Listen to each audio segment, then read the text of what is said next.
Hello and welcome to the Mastermind, Body, and Spirit Show. I'm your host, Matt Belair.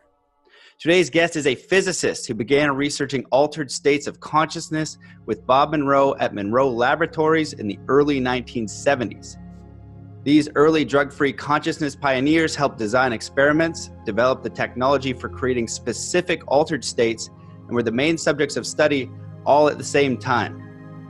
He has been a serious explorer of the frontiers of reality, mind, consciousness, and psychic phenomena for the last 40 years and continuing. In 2003, he published the My Big Toe trilogy, which represents the results and conclusions of his scientific exploration of the nature of existence. The MBT reality model explains metaphysics, spirituality, love, and human purpose at the most fundamental level, provides a complete theory of consciousness, and solves the outstanding fundamental physics problems of our time, deriving both relativity theory and quantum mechanics from first principles, something traditional physics cannot yet do. Welcome back to the show, Tom Campbell. Thank you, Matt. Glad to be here. I'm so excited. My studies in consciousness told me consciousness is fundamental. Physical reality is secondary. It's a product of consciousness. And you can get that just from experimenting with your consciousness. That's a fact. Well, so I knew that physics had to come from consciousness in some way. I just didn't know that it was that easy, that it was that obvious. It was just sitting there in front of me. And then when I saw it, it was just another verification that the consciousness theory was good theory, because it indeed could explain quantum mechanics and relativity, which is what Einstein called a toe. A theory of everything was a theory that could explain both quantum mechanics and relativity. Well, there it was, and they both fall right out of consciousness. And the physicists, Einstein included, knew that relativity and quantum mechanics were both just parts of something bigger, but they didn't know what that bigger thing was. As it turns out, that bigger thing is consciousness. You see, I mentioned in the beginning that you find out when you travel this road that it's really not about doing, it's about being. And you begin to change going down this path. And as you grow up, as your reality expands, as all the things, well, I shouldn't say all the things, but many of the things that people call paranormal just become normal, because within the consciousness viewpoint, they're just normal things. They only are paranormal or kind of, beyond normal, above normal, if you have a materialistic viewpoint. Then they're not normal at all, they're paranormal. But if you understand consciousness, they're just normal. And when you live in a larger reality, and you have a deeper understanding of the way things work, it just naturally brings you to a personal growth where you understand that what's important is very fundamental choices that you make your choices with love, with caring. It has to be about other, not about self. And that being self-centered, gimme, me, oh, what do I want? What can I get? And how can I keep it? When your life centers around those kinds of things, your life is unsatisfying, and it's generally unpleasant, and there's a lot of fear and a lot of pain. And my consciousness research kind of also evolved not only the nature of consciousness, but what we're doing here, who we are, why we're here, and what is this physical reality? Where did it come from, and why is it here, and why are we in it? And when you answer all those questions, I could probably talk for 6 hours just on those questions, but to come to the bottom line of it, we're here to grow up, to become love. That's why we're here. We're here to make choices, and by those choices, we lower the entropy of our consciousness, which means we have spiritual growth. We begin to care about other more than ourselves. We become love. So it's not about acting. It's not about acting kind or acting loving. It's about being kind and being loving. And those two things are vastly different. Acting comes from the intellect. You can act any way that you think you should, or the way that makes your image be the way you'd like it to be, or whatever your motivation is. You can act it but that is completely different than being it.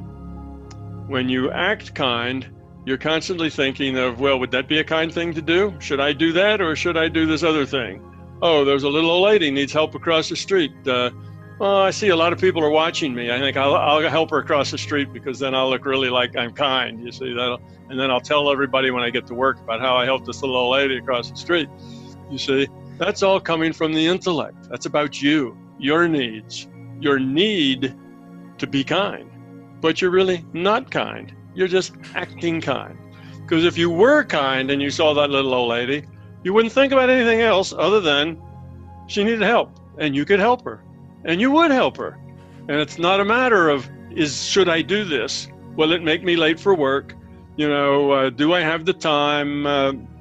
Does she really need my help? I guess you'd always think that, you don't want to help somebody across the street that really doesn't want to be helped, but you would think of it in terms of being of service and not in terms of whether or not you are doing the right thing.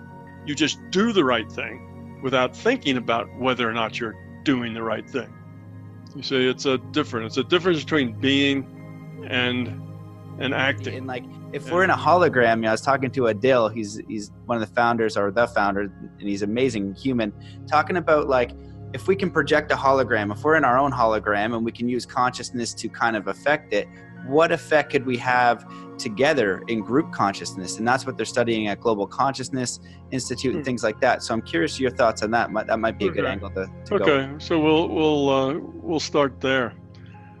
One of the fundamental things to come out of this theory of consciousness that is required by the theory, and the theory has lots of things that it logically requires as I developed the theory, and one of them is that as a feedback to this virtual reality that we call a physical universe, there is this arrangement in consciousness that our intent modifies future probability. Okay, now the future is not deterministic. The future isn't done yet. It's still open. It can change. It can go any number of different ways. So there is probability that it might go, let's say if there's 10 different states that this future event might end up in, it might do this, it might do that, it might do something else. And these are maybe 10 different ways that this future event could take place. Well, each one of them has a probability. Some are more likely than others. Some may be very unlikely and some may be very likely. And these probabilities can change as we put our intent toward a very, an outcome. Okay, that is, now I'm skipping like 12 hours of lecture on why this is a logical necessary thing about consciousness, and I'm just jumping right into it, making a statement, like it is a fact, but it does have a logical derivation. But that's just the nature of our reality in this virtual reality. It's the way this virtual reality, our physical universe, is set up. That's part of it, and it's not just done that way because somebody wanted it that way. It's a necessary logical part of the structure. Okay, it has to unfold that way. So I'm not talking about magic. I'm talking about actually logic and science, and this turns out to be one of those facts of the way things have to be. So you can change the future probability of something with your intent. That is how people heal with their minds. The probability that you're going to be healthier in the future rather than sicker in the future, it goes up. And we also can make ourselves sick when we're worried and we have fears about, oh no, I've got a lump on my neck, and what is that? And maybe it's cancer, and then you get very worried about it, and then you tell your friends and they get very worried about it, and your family gets worried about it, and pretty soon you have 20 or 30 people in your circle of people and they're all fearful about the lump. Well, that just puts lots and lots of energy to that probability of it being cancer. You see, you're raising the probability of that happening. So it works both ways. You can use your intent to get rid of someone's headache, just to modify that probability. You can use your intent to give someone a headache. It's just the way reality works. Okay, so that's intention. Now, intention, we're going to get back to that acting being thing. Intention can be weak or it can be powerful. What makes an intention weak is that it comes from your intellect. Okay, you can make a wish. You can throw a penny in the wishing well and you can wish for something. And that has very, very little effect on future probability because it's coming from the intellect. It's not coming from a deep place. It's not coming from your being level. It's coming from your intellectual level. And that is a weak place for an intention. Okay, the intents that come from your being level are much more powerful. Now that's a level that reflects what you are, who you are, what's inside. We talked about you can act kind or you can be kind. If what you're doing is being kind because you are kind, then that's the powerful state I'm talking about. That carries a lot of power. If you're acting kind, that doesn't carry much power. Okay, so it's the same with your intent healing or your intent reducing the crime rate in some city or anything else. You can modify that future probability, but you have a more powerful intent if it comes from your being level. Your being level is that core of you, that part of you that represents you at the deepest, most fundamental level. Okay. Now, most people don't really even know they have a being level, and they wouldn't know what it was, and they struggle with that, because they live out of their heads, and their intellect defines their reality and their attitudes and so on. They live out of their intellects. And when you live out of your intellects, you have a tendency to live out of your ego and out of your fear and out of your beliefs.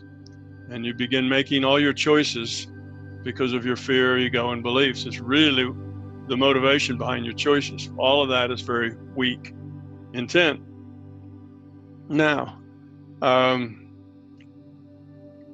another thing that affects the quality of your intent or its ability to actually change things is your focus. The average person has a focus of their consciousness, of their will, is just full of noise.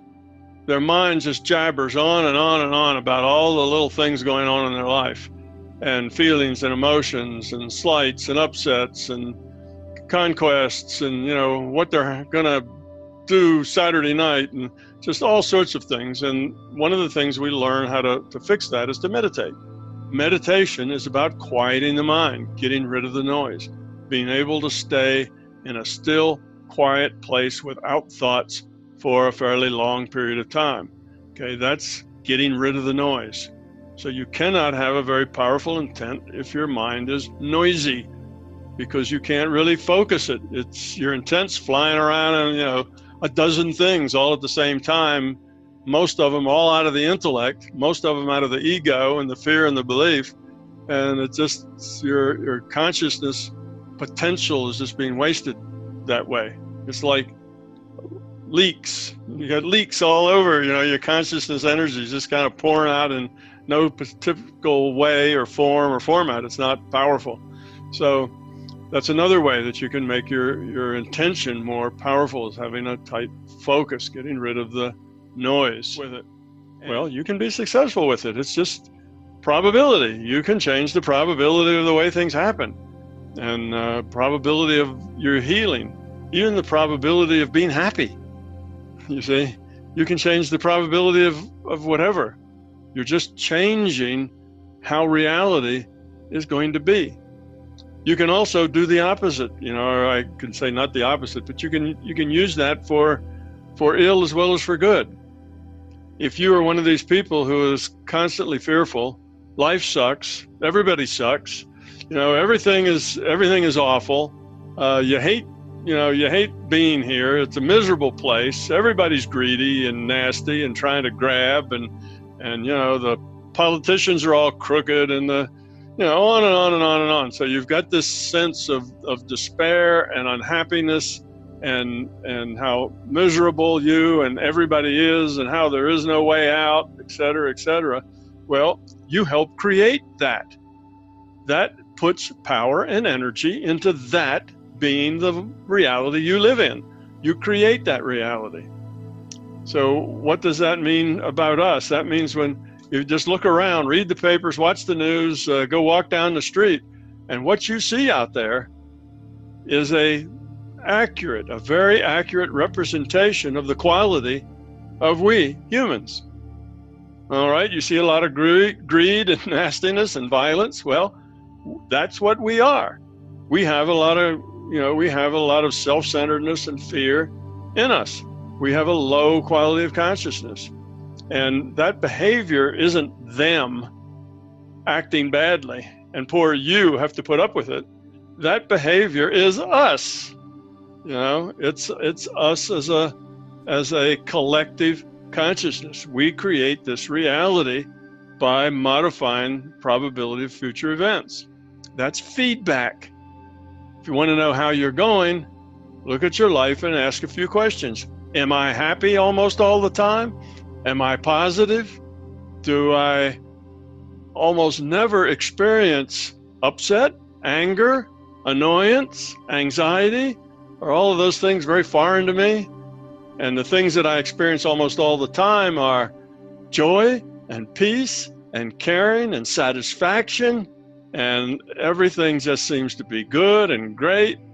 Well, if that's the way you are, then you are more highly evolved. You've grown up. You have, less fear in your system. But if you say, no, sometimes I get angry, sometimes I really get upset and I get annoyed and I'm fearful about things, well, that means you have ego, you have fear, you have beliefs, and that is your problem, not the outside world. You can only change yourself. And you can provide an environment that makes it easier for others to change themselves, but you can't change anybody else. And that environment that you can give somebody else to make it easier for them to change themselves is an environment of safety, of caring, of compassion, where they feel so loved and protected and taken care of and liked that they can afford to kind of stretch out past themselves. They can afford to take chances because they're in this safe place. They can afford to be differently. You see, that allows them to change themselves. So that's how you can help other people, by getting your own mind, healthy and without fear. Then you are an example. You are one of those people that just other people want to be around you because you're positive and you're up. And if you're around people who are always sad and down and complaining and whining, it gets tiresome. You don't like to be around people like that. Well, they do. They drag you down. And those people who are full of positiveness, they pull you up. So if you get your own mind straight, lower your own entropy, evolve your own quality of consciousness, you'll be a beacon of light for everyone else. You'll help pull all the people up around you. You don't have to say anything to them. You just have to be. Just be there in their existence, and you will help pull them up. And I assure you that you do not help anybody grow up by lecturing them, by explaining to them why they're wrong and don't really understand and what it is they have to do, to be better. That doesn't help. All they hear when you tell them that, all they hear is that they're not perfect, they're not doing it right. And it just adds to their feelings of inadequacy and despair, and it makes it worse. So you can't lead by lecture. You have to lead by example. You have to be a better person. You have to be love, not act it. Because everybody knows when other people are acting. Most of us don't have a clue when we're acting, but we know when everybody else is acting. So that acting doesn't really help people. Doesn't help yourself or anyone else. First thing you need to do is be authentic. Be who you are, and then see how that plays out in the world. Is that good? Does it leave you happy? Does it leave the people around you, positive and happy too? Well, then it's a good thing. If not, then you need to consider how you might change who you authentically are. And not change your actions, but change who you are. Change yourself at the being level. Okay, it depends on how much you have to change the probability. So let's say that there's somebody who is ill, and the probability that they are going to get well and be fine is only 1 in a million, because they've got, I don't know, cancer all throughout their body. It's an aggressive cancer. It's been biopsied by 5 different doctors. They all agree that it's this very aggressive, deadly cancer, and they're stage 4, et cetera, and you get to that point and you say, well, what's the probability that, within a few weeks they're going to be healthy? Well, it's probably at that point maybe about, 100,000 to 1 that they're going to wake up in a few weeks and be healthy. It's not very likely. And a bunch of people can get together and they can make that 100,000 to 1 all the way down to 100 to 1. Wow, 100,000 to 100. They've changed it 3 orders of magnitude. They've lowered it by a factor of 1,000. And it still isn't likely going to work, because even at 100 to 1, it's not likely the person's, going to end up healthy in a few weeks. So it depends on how much you're moving the probability. So if you're a very powerful individual, you can move a lot more probability. If you're a very weak individual and you're mainly making wishes rather than having a focused, noiseless intent from the being level, well, you can still change the probability a little, just not very much. And if you get 1,000 people together who are mostly working out of their intellect, well, they can be more effective. But it's still lots less than 1,000 people getting together who are focused, low noise, and working out of their being level, you see? So what defines a collective consciousness is a group of people who feel like they are united in some sort of cause or for some sort of reason. Maybe it's just a family. You can have a collective consciousness at the family level, where you have this family that feels like a family. They feel like, that they want to be in this family. They're a part of this family. And that can be a collective consciousness at the family level. Those are those families that are kind of very tight, everybody helps everybody else, that sort of thing. You can have a collective consciousness at a business level. All the people that work at IBM, kind of have a collective IBM consciousness. They see the world in a similar way. Not maybe the first day they get there, but after they've worked there for 5 or 10 years, they begin to look at the world in the way that the people around them look at the world. They begin to dress like the people around them. They begin to speak like the people around them.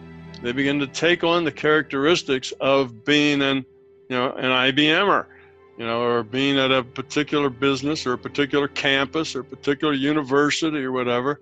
There's a collective consciousness around that.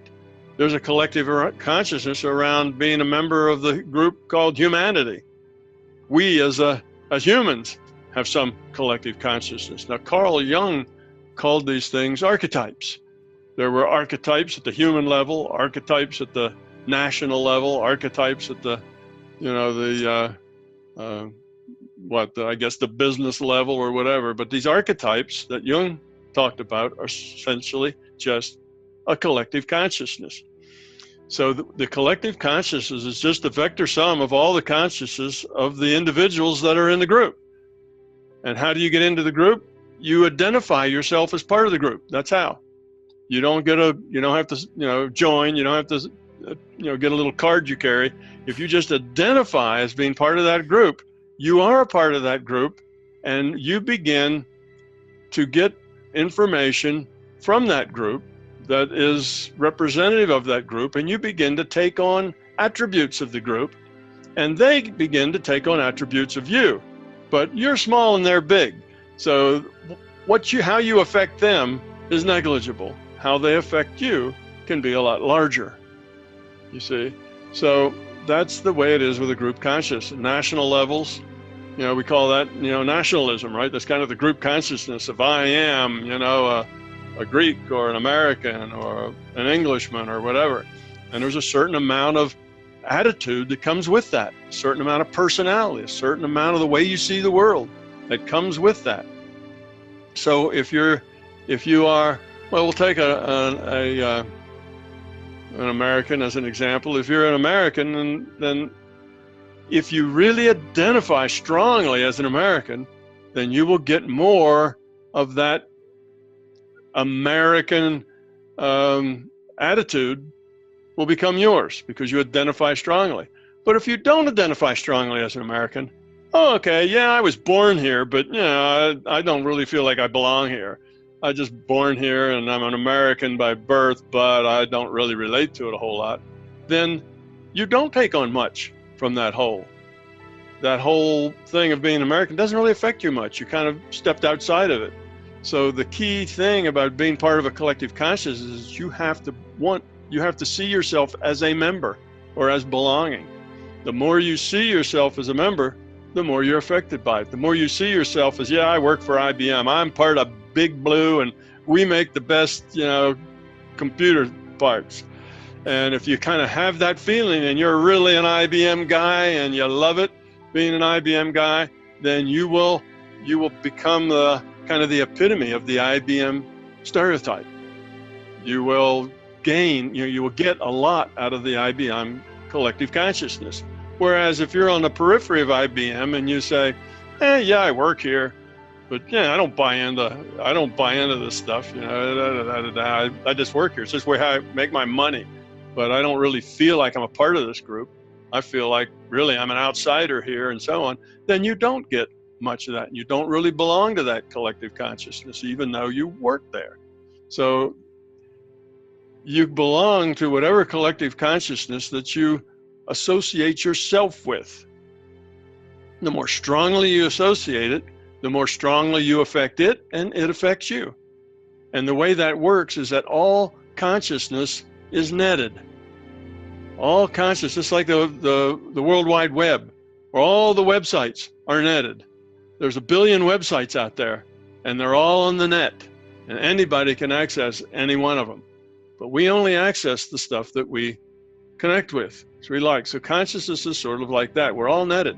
So when you have an intention that you're part of this group, then you're open to the communications from that group, and you take them on and absorb them.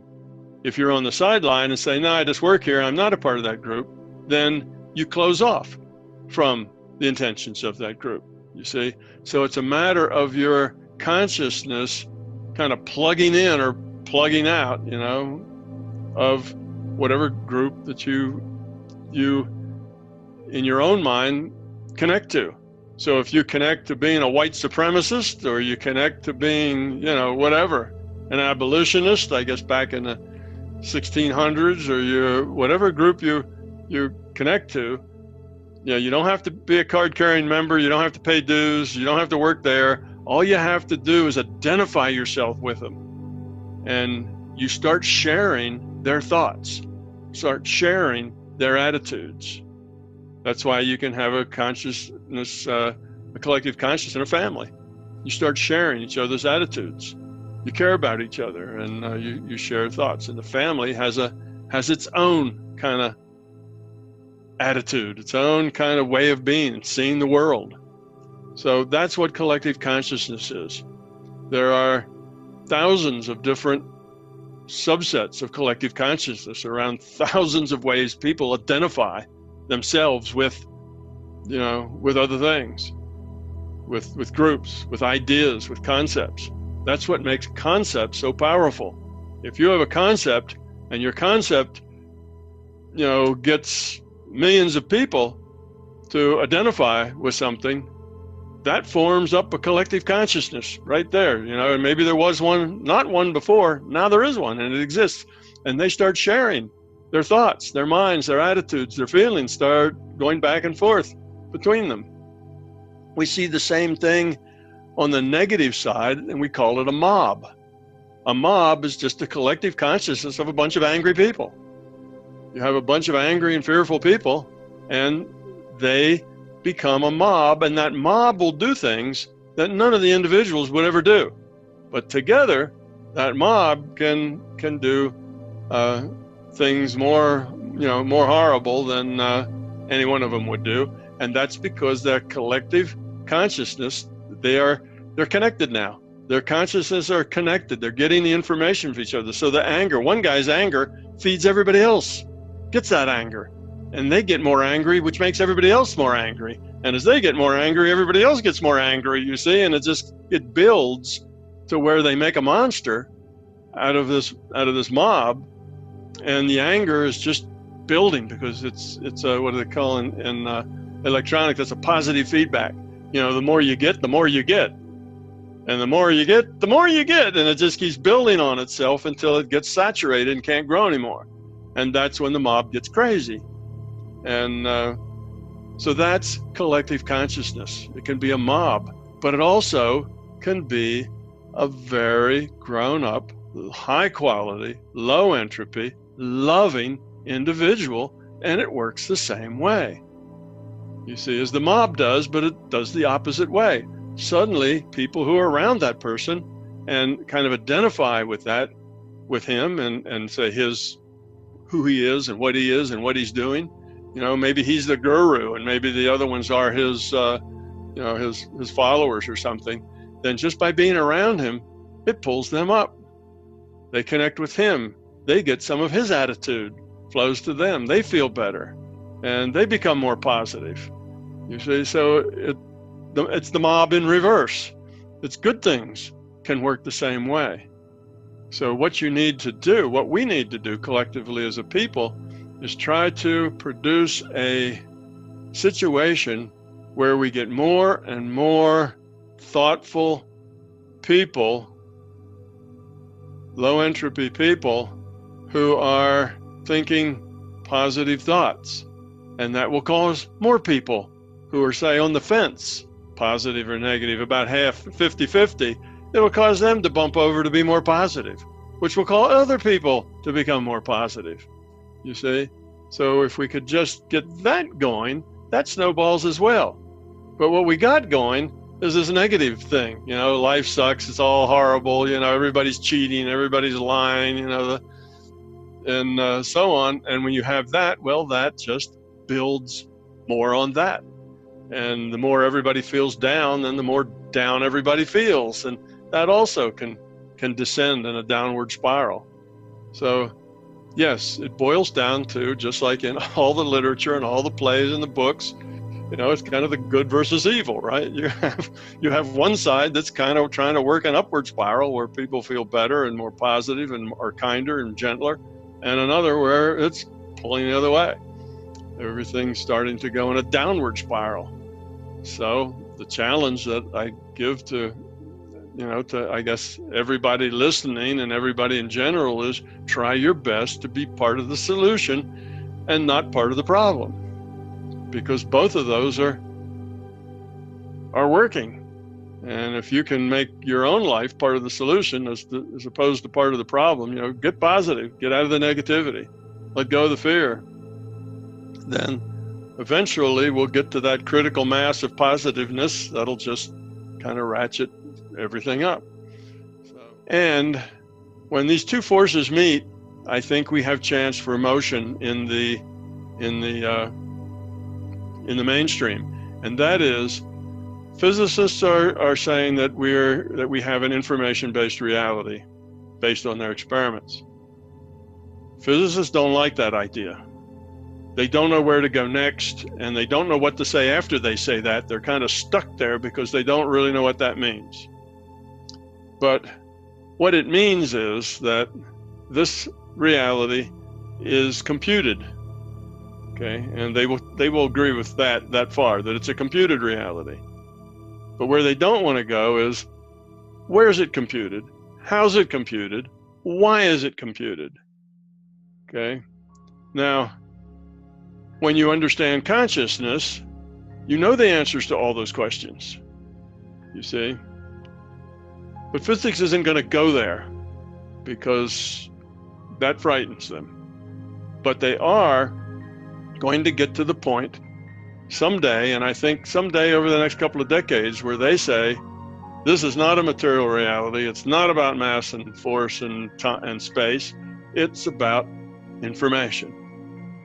And when they say, yea, verily, this is a virtual reality, it's not going to be lost on everybody else, all the non-physicists, that there's this question hanging. The elephant in the room says, oh, where's the computer? Who's the programmer if this is a virtual reality? And why is it being programmed? That will kind of let the cat out of the bag, what is it, open the box of troubles, or, the can of worms, or whatever you want to say it. That's going to raise a ruckus, because that means that we are not physical beings. We are information. We're consciousness. You see, that these bodies are avatars. And when we get to that point, then who is the computer? Well, I expect about then there's going to be this big fight among all the standing religions about, my God's a better computer than your God, or a better programmer than your God. And that will be the religion's time to jump into that vacuum and take power. But I'm hoping there'll be enough people who won't buy that, who will say, nah, that's just more of the same. We need new ideas here, and they're going to realize what reality is all about. That consciousness, consciousness is the thing that's fundamental. And that's why I have these 5 experiments that are going to do quantum mechanics experiments that are going to demonstrate that this is a virtual reality, that it's information based, and that it has to be generated by a conscious will, by a conscious entity. You see, and these experiments will lend a lot of evidence to that, to those conclusions.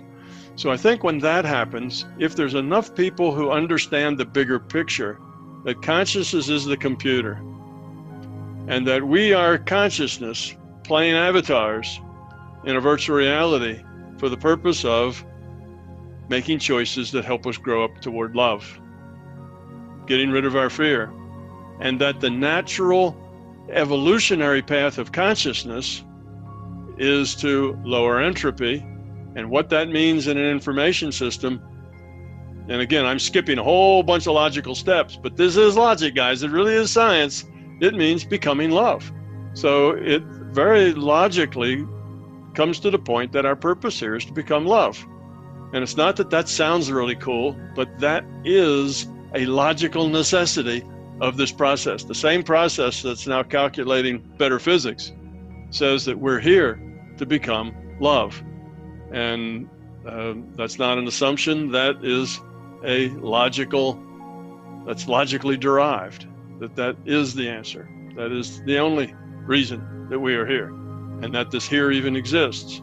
So when people get that kind of a message, if there's enough of us, if we can get to that critical mass where that idea seems viable, well, this planet is full of people looking for a better way. It's full of people who know that what we're doing now isn't working. It's not good. It's not best for everybody. It's not functional. It's a very dysfunctional way to carry on business, and people know that. They just don't know what else to do, what to do about it. It just is the way it is, so they keep on keeping on because there doesn't seem to be anything else. But once they understand a bigger picture, I think if we have that critical mass, we could, over just several decades, see a massive change in the mainstream, because we have the communications, toward a kinder, gentler world, toward an understanding that we are here to become love, and that this is not just a wishful thinking kind of religious thing, but it is science. It's a logically derived from first principles science that does better physics and does better metaphysics and explains why the paranormal is normal, and does better epistemology and ontology and cosmology. All those things, suddenly all the paradoxes fall out and make sense. They're not paradoxes anymore. So if we kind of get to that point, then I think we'll see a massive change. But I think it has to happen in the mainstream. Otherwise, we'll go on for another millennia with peace and light, goodness and love, bubbles of enlightenment here and there, And it'll be a very, very slow process for those bubbles to get a little bigger and a little bigger and a little bigger before they get a mass. And to avoid this bubble of enlightenment fighting that bubble of enlightenment, like we ended up seeing with religious wars and that sorts of things. Yes, we all seem to be working for the same thing, but we're doing it right and you're doing it wrong, therefore we need to kill you. That kind of thinking isn't really progress. And we will make it one day. Oh my God. It's so good. I 100% agree with all of that. And my brain is like the mandala behind me trying to like process all of this. But thinking of it from a virtual reality perspective or a simulation, first thing is you're the player, you're the main character. So right. Yes, we want to change the world. And you can define, so you go into like that programming, the core programming is your beliefs. You got to get to like, I don't know what it is, and IT guys or programmers could tell me, but like your beliefs, am I going to serve others? Am I going to take responsibility? Define the reality that I want. Okay, look at my programming. I'm going to start to define the reality I want. I want to be around good people. I want to enjoy my life. I want to see the good in others. I want to help, and define it. Right? In a fear base, you don't have that time to do that internal programming because you're afraid you're going to get money. You're in the mind and you're in the intellect. You can't get into the feeling and into the cooperation and into the harmony of the environment. So when you start to look at your own coding, define the reality that you want, you can live in that world tomorrow, today, now. Just be it. So you got to define it, then you start being it, and then you get a little bit of feedback loop, so things will start to change, but you can do that individually. And what you and I are expressing is how do we do that collectively? Because right. when you're on this side, we want to help as many people as we can. Like basically when I go to Burning Man or festivals or meet anyone, I'm just like, hey man, how are you? Lady, whatever. It's like, are you happy? No, life is terrible. And I hate everything. I'm like, oh, that sucks. Like I have compassion for you. I don't want that. Like my life isn't perfect. I'm not joyous always. I'm doing pretty good, but I'd like to improve it, but I'm doing better than most of the feedback I'm getting for others. And I'm like, well, you know that you can influence your reality. And as maybe you would put it, you can influence the probabilities of what feedback you're getting in your environment. What people you want to be around? What do you want to do for your livelihood?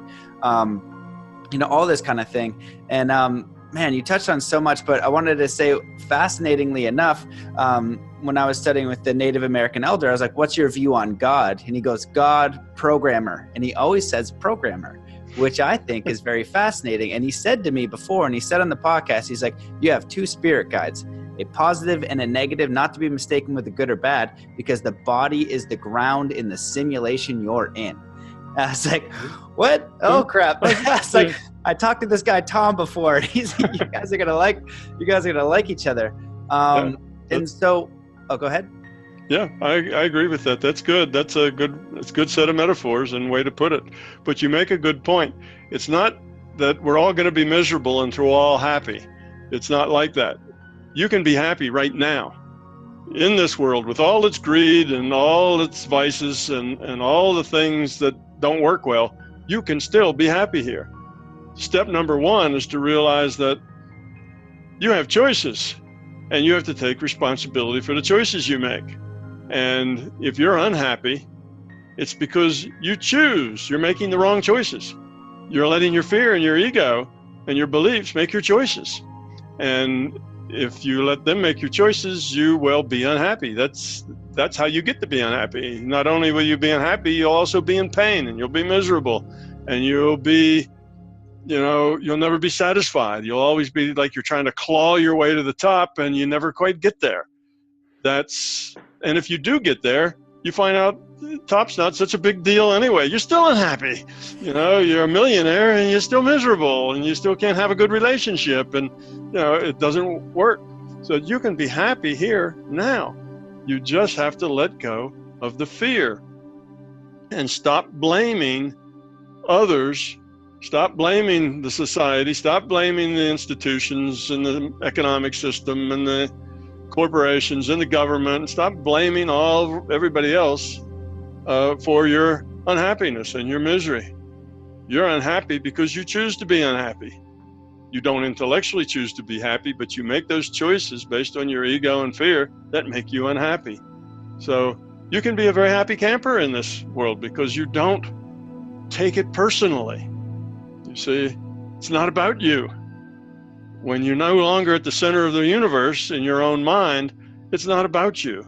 So if somebody's rude to you and steps on your foot or calls you a name or says that you're a fool or incompetent, there's no problem. That's their opinion. It's their problem, not your problem. You see, you don't take it on as a personal insult and get upset and angry and fuss back, because it's really not about you. It's about them and the choices that they're making, you see. So become an authentic person, get rid of your fear, and you can live right here, right now, in the society and in the, within this world that we've got, and be a happy person. Find joy, find peace, have great relationships. It's all available now, and the only thing standing in the way is your own fear. And it's not because somebody else is to blame for it. It's your own fear, and the only person that can change your fear is you. So that's an important thing. Yeah, it's not like, well, we're going to all be miserable until we all find, peace in some miraculous way. No, if we're all miserable, we won't find that peace. If we're all miserable and unhappy, we will follow those hustlers that will try to jump in and fill that vacuum that materialism leaves. That's what we'll do, because we'll be looking for some strong man that's on our side that'll take care of us, and that's the one we'll jump in with. And, we won't do it right. We'll make poor decisions when we get there. So if you want to, if you want to be happy, if you want to find great relationships with people, have a great love relationships, then you need to get rid of your fear.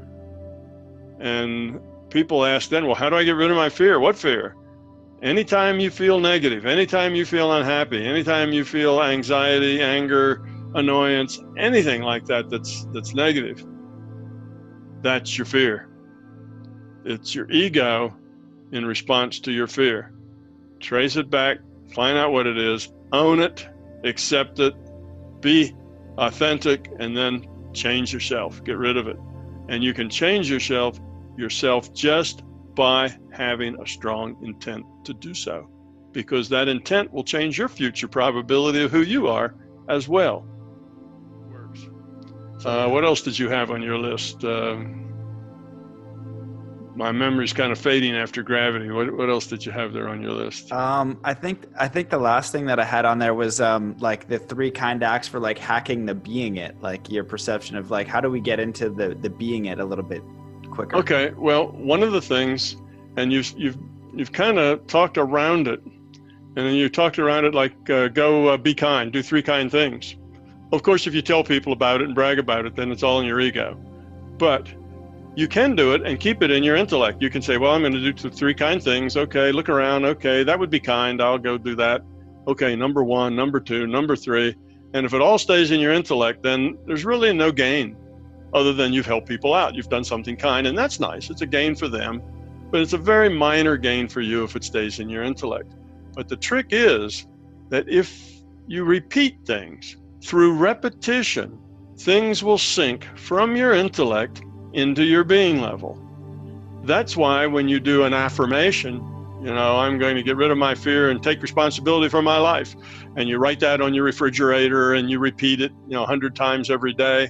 Well, if you look at that intellectually, you'll say, well, that's silly. Reading a sentence 100 times in a day isn't going to change anything in your life. But what happens, it does, because repeating that sentence 100 times in a day, that sentence moves from your intellect down to your being level, to where you're not just reading the sentence, but it becomes a part of you. So repetition is important, and repetition is one of the ways we get things that are in our intellect down into our being level. So if you want to act better and act kinder, that's nice, but keep doing it and doing it and doing it and doing it and doing it and doing it. And yes, it started in your intellect. You were just trying to act kind because you thought you should. And it's not because you were kind, but you just thought you should and it would be better. But if you keep doing it enough, you'll become it. and you'll be kind. And you'll stop doing it because you had 3 of them to do today. You'll just do it because you see somebody in need. You see, so repetition is a key ingredient in moving information from the intellect down into the being level to where you are kind. So using your intellect as the initiator of this growth is a good idea. It's not that the intellect is a useful thing. It's a very powerful tool, but it's just not where the power lies. Its power is in direction. The intellect can direct you. It can direct you to be kind 10 times every day, 20 times every day, in everything you do, in all your relationships. Make it about don't make it about yourself. When you start to feel angry, say, no, I don't want to feel that way. Not that I don't want to act that way, but I don't want to feel that way. And eventually, after the 100th time you say that, you stop feeling that way. You know, that's an awesome way to get into the being. It's simple. Mm-hmm. And again, just if you change your way of being to just be a kind person, everything else will shift. All these like ideas and theories and all these questions you have, and is good or bad, and how do I manifest? How do I use law of attraction? How do I meditate? What do I do? Like, if you just be kind, all of that will start to naturally sort out, because it's one of those fundamental programs. It'll shift because you are no longer the same person. Yeah. Once you get something down in your being level, now you at the being level are a different person. That different person sees the whole world differently than it did before. That's why if all you're doing is acting and it stays up in your intellect, you don't change. Your behavior changes, but you don't change. As soon as you get it down into the being level, you change. And as a different person, you interpret the world differently. You see the world differently. New opportunities open up, old opportunities, go away. It's just, everything's different. And then you learn something else and it's all different again. And that's what it's like growing up. Think about when you were 3 years old and you had to grow up. Well, you grow up, and every time you change, the whole world becomes different. It's just a different place with different opportunities, different things you can do, different things you're interested in, different friends that you might want to have. You change, and that's the good thing. You just keep growing up and changing, and everything gets different all the time. I want to add, but the one question I want to ask, because I'll be upset if I don't ask it, but you talked about okay, if we're in a simulation, you talked about who made it and what is it for. Have you come to any conclusions to that? Those big questions? Sure, yeah. That's a very basic part of this theory, and that it's the larger consciousness system is the system in charge. Now, the larger consciousness system is just all of consciousness, the conscious system. We're a piece of that. We're a piece of that conscious system. We're a chip off that old block, so to speak. And that is the fundamental reality for us. Okay? And in my books, I talk about its origins, kind of where it comes from. I start with an assumption that consciousness exists because you cannot get outside the system of which you are a part. In other words, we're consciousness, so we can't get outside of consciousness to see what it looks like from the outside or what's on the other side of its boundary. So we have this finite consciousness system. It's not infinite, it's a finite system. And it is information system is a digital system, because digital is the low entropy way of dealing with information, because it's very flexible. And this system needed to evolve. And in my books, I start with it as just an awareness, a very primordial awareness that is not aware of anything more than that it seems to be able to exist. I exist, and I exist like this, and then I can also exist like that. I have 2 different states of existence that I can be in. I can have kind of this way, that way, this attitude, that attitude, just that there's some difference. And from that, everything else evolves. So after that, you can just look at how that would evolve in order to lower entropy.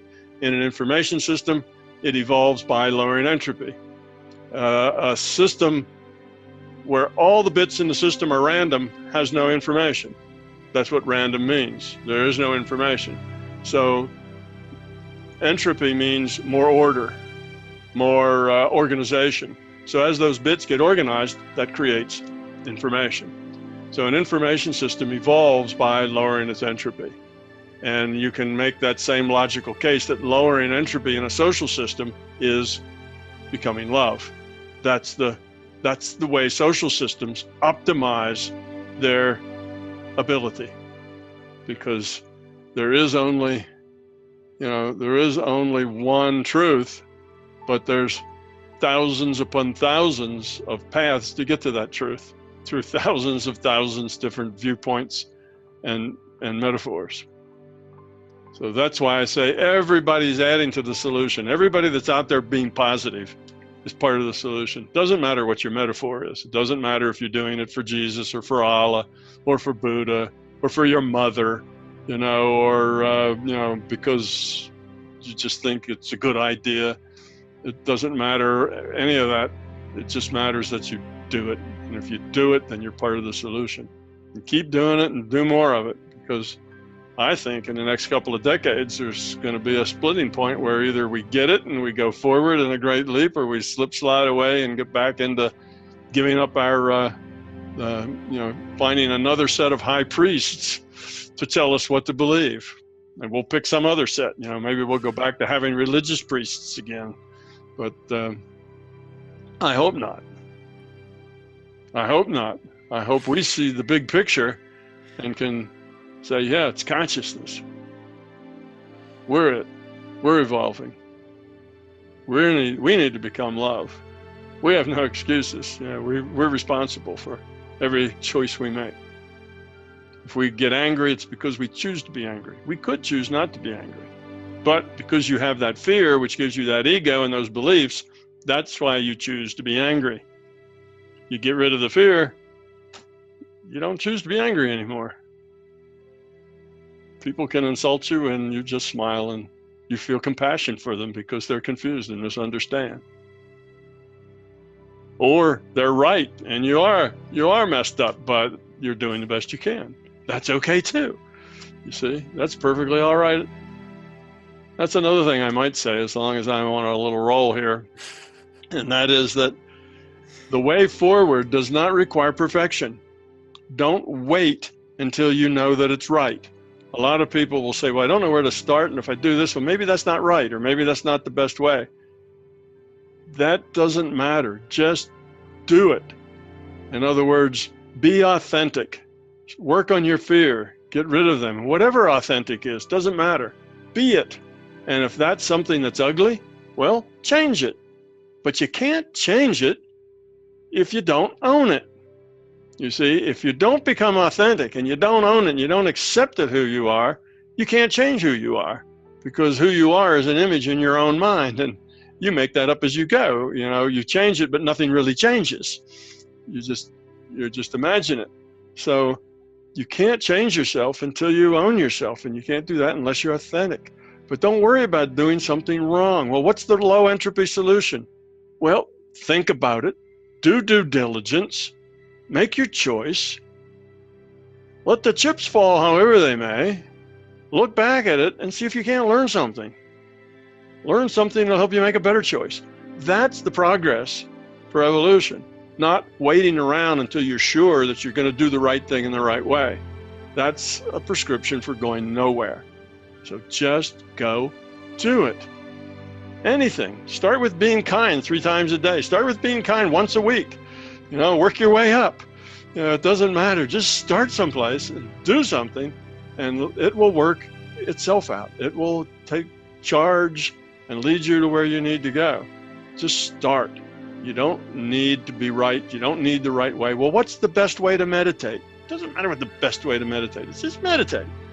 Go listen to some music, go do, sit on a porch, watch trees grow, do whatever you do to meditate.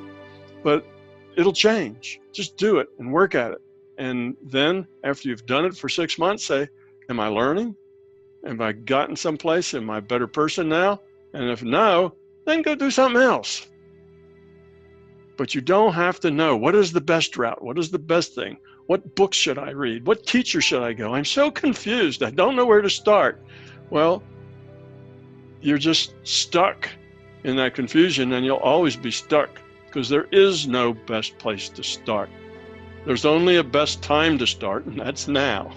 That's the only thing there is that's best, and the rest of it will all take care of itself if you just, get off the dime and start doing something about it. Start working on getting rid of fear. And if you're serious about it, then you'll end up being in the right place, doing the right things in the right way. So that's the kind of the last thing I guess that I would say. Don't wait for knowledge to let you know you're doing the right thing.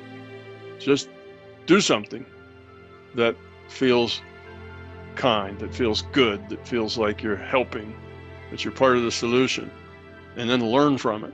Did it turn out just to be a big ego trip? Well, why?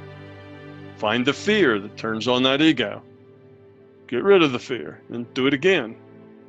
It's not a quick trip, it's a lifetime's trip. It's actually many lifetimes trip. So it doesn't have to have fast results. Just keep at it and you will succeed. You'll find happiness, satisfaction, good relationships. They'll just happen. All you got to do is start.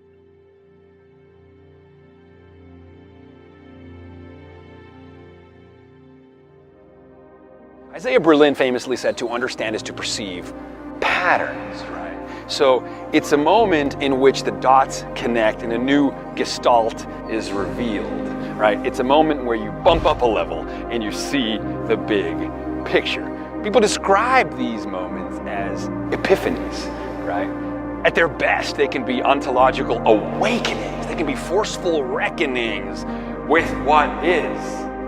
An unseen world can come into view. An evanescent lightning bolt of meaning in the perceiver's mind can make you go, aha! Right? It's an exhilarating neurostorm of intense intellectual pleasure. The very act of creativity is a kind of ecstasy. It's a kind of exorcism. It's a kind of shaking off and passing through of energy. The feelings and revelations and visions, they come through us but not from us, and though they are with us, they belong not to us. We become vessels, right, as it passes through us. We become conduits for a message, right, for a transmission. We find ourselves seeded with information. And from this we have no choice but to respond. We contend, right? Artists contend with the unknown, and then they make it known. They tile it with language. They mark the map.